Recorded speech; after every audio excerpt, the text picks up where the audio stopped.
You have a question, right?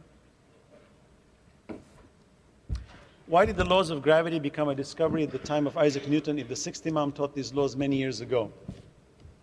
Actually, there were many laws that were taught by our Imams. There were many laws that were taught by our Imams. And in fact, Jabir ibn Hayyan was a student of Imam Jafar Sadiq alayhi salam. And our Imams were very, very specific on so many issues. But you've got to understand the evolution of man's intelligence over time. That our understanding of many of these fundamental sciences could not be grappled in those periods of time. And therefore, it had to be conversed. Is this working? It had to be spoken of in very, what we call, in simple systems. For example, Imam Ali alayhi salam was asked through the Prophet, how far is the sun from us? And he spoke about it in horse trots. Now, why horse trots? You don't use horse trots today. Because it's a method of measurement. It doesn't matter. Could be a flap of a wing. Who cares? As long as, because science sets its measurements relatively. I can set a foot, I can set a meter, I can set a yard. I can set anything I want, a parsec. And I set that and that becomes a measuring tool. Imam Ali alayhi salam uses the tool of the horse trot because people rode horses at that time. But now, should they have gone deep into answering all the scientific questions? No.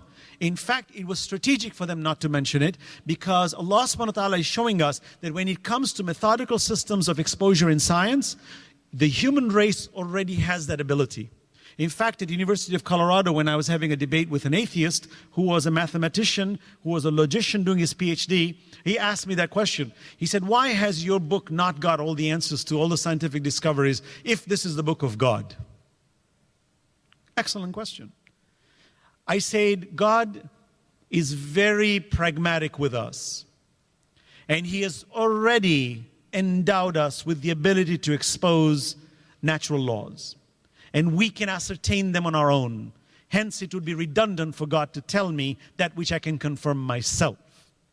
But where we lack is the ability to understand moral principles. For there is nowhere in the universe you and I can search for moral arguments of do's and don'ts and haram and halal. Therefore, Allah gives us to that. He looked at me and says, very interesting. It makes sense. Because at the end of the day, no science in the world can compete at the moral level. So Allah tells me in the Quran all the do's and don'ts of halal and haram, which no science can tell me. By the way, there is no morality in pure science. FYI. Anybody asks you, tell them, show me what is evil and good in science. There's no such thing. There's no good chemistry and evil chemistry. There's no good biology and evil biology. There's no such system.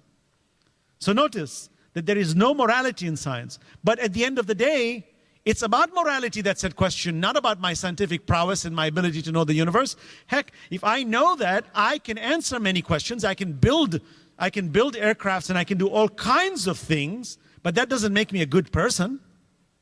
If I know how to turn on switches and change the direction of universes, that doesn't make me a great person, because if I'm morally bankrupt, I'm still a bad person. So notice, the bottom line is ethics, ethics, ethics. And that only Allah can teach us. Hence the necessity of religion, hence the necessity of God. I hope I'm making sense.